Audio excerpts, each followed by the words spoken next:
America is the richest and most powerful country in history. But America's rise to #1 was actually quite unexpected. In fact, most of North America was ignored for more than 100 red years after it was discovered. Here's a map that was made right before Christopher Columbus discovered America.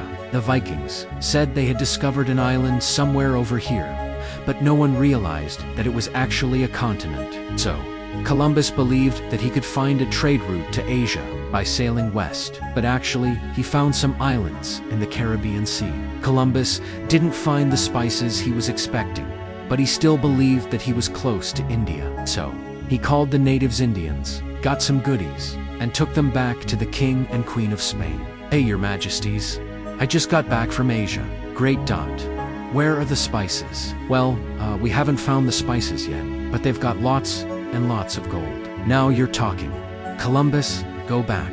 Tell them all to be Christians, and bring back that gold." A few years before Columbus claimed the West Indies for Spain, the Portuguese had discovered that they could reach Asia by sailing around Africa. So Spain and Portugal drew a line right down the middle of the map, and they agreed that all the non-Christian lands on this side of the line would belong to Portugal, and everything on the other side would belong to Spain. So the Portuguese sailed to Asia and built a huge trading empire, and the Spanish got busy conquering their half of the world.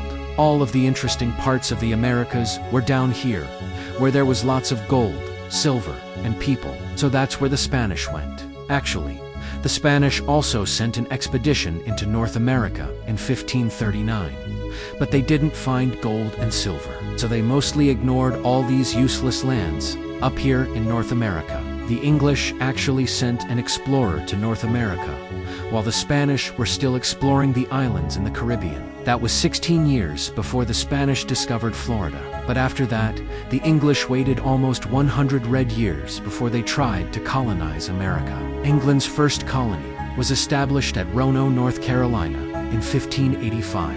But the same year, England got busy fighting a war with Spain, and that colony mysteriously disappeared. So they tried again at Jamestown, and this time it worked. Next, the Pilgrims arrived in Plymouth. The Pilgrims were strict Christians who outlawed bad stuff like gambling and celebrating Christmas. Soon, lots and lots of people were coming to America, and before long, the East Coast was covered with British colonies. Meanwhile, the French were busy claiming all the land in the middle of North America.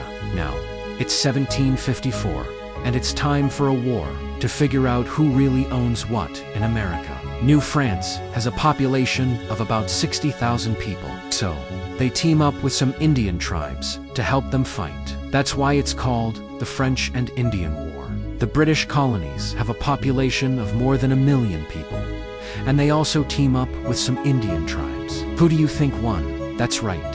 The British beat the French. At the same time, there was also a big war back in Europe, and when it was over, it was time to redraw the map. France gave half of Louisiana to Spain before the war was over, to make sure Britain didn't get it. Then, after the war, France had to give the other half of Louisiana to Britain. France also had to give Canada to Britain. Now, Britain had lots of land in America, but Britain had also spent lots of money on the war, and now they needed money. Hey colonies, you know that expensive war we helped you win. Yeah, thanks for the help.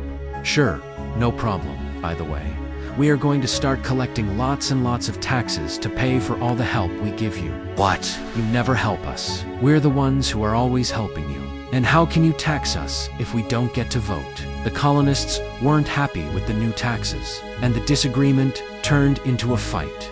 And from a fight into a revolution. On the 4th of July, 1776, the Americans declared their independence from Great Britain. And that was the beginning of the United States of America, right? Not quite. It would be 5 more years before the Americans won their War of Independence. And after they had won their freedom, they had a new problem. The government they had created was a complete mess.